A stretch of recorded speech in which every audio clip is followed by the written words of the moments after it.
Welcome to The Explainer. You know, every single time you go online, there are these invisible architects at work, and they're using your data to build a digital version of you. So today, we're going to look at their blueprints to really understand how our online identities are being constructed. So let's just start with a question that gets right to the heart of all of this. It's not just about who you think you are. It's about who the complex systems behind your screens are being told you are. Because, believe it or not, that perception is actively shaping your reality. Okay, so think of it this way. Everything you do online, every single thing, leaves a little trace. And all those traces add up, creating this massive, constantly evolving blueprint of your digital self. Now, this blueprint is made from two very different kinds of data that we are generating all the time, whether we realize it or not. On one hand, you've got what's called explicit data. This is the stuff we choose to share, right? Our profile info, the photos we post. But then there's the implicit data, and this is the really interesting stuff. These are the digital breadcrumbs we leave behind without even thinking about it. What we click on, what we like, even how many seconds we pause on a video. And yep, both are being collected. So who are these architects that are reading our blueprint? Well, they're not people sitting in some dark room. They are the algorithms. These are powerful, automated systems that are sifting through all that data to build a predictive model of us. So what's their job? Well, their main goal is to analyze your blueprint and then guess what you'll want to see or do or maybe even buy next. They build a reality just for you, and it's all designed to do one thing above everything else: keep you engaged. This is the whole foundation of what we call the attention economy. It's a non-stop competition for your focus.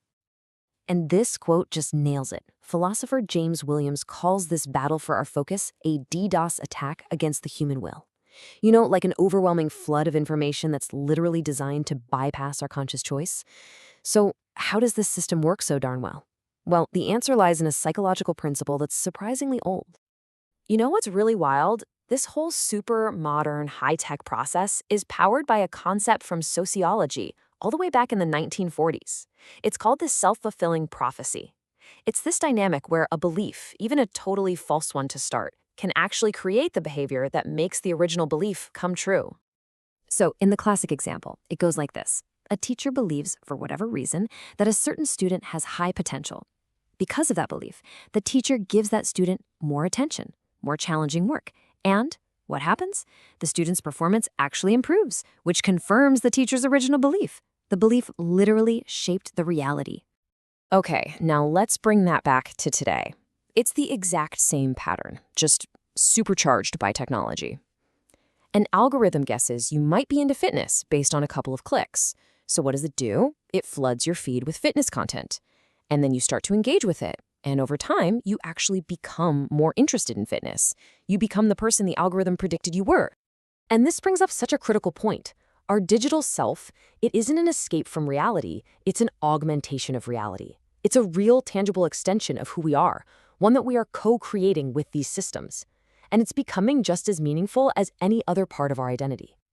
Which, of course, leads to the big question about our own digital freedom, right? Are we just stuck in these algorithmic feedback loops forever? Or can we actually reclaim some control and become the real architects of our own digital identity?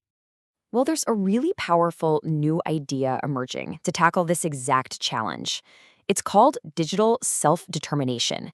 And it's all built on this core idea that we, as individuals, should have the final say in how our data gets used and how our digital selves are built.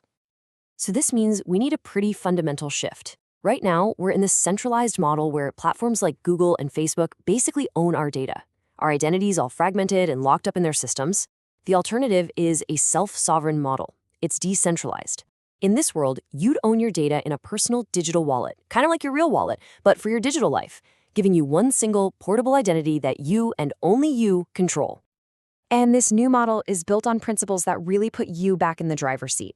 For instance, there's a principle called data minimization. So if a website just needs to know you're over 18, you could prove that fact without revealing your exact birthday. See, you share only what's necessary. You have full control. And because it's interoperable, your identity isn't locked into just one platform. It goes with you.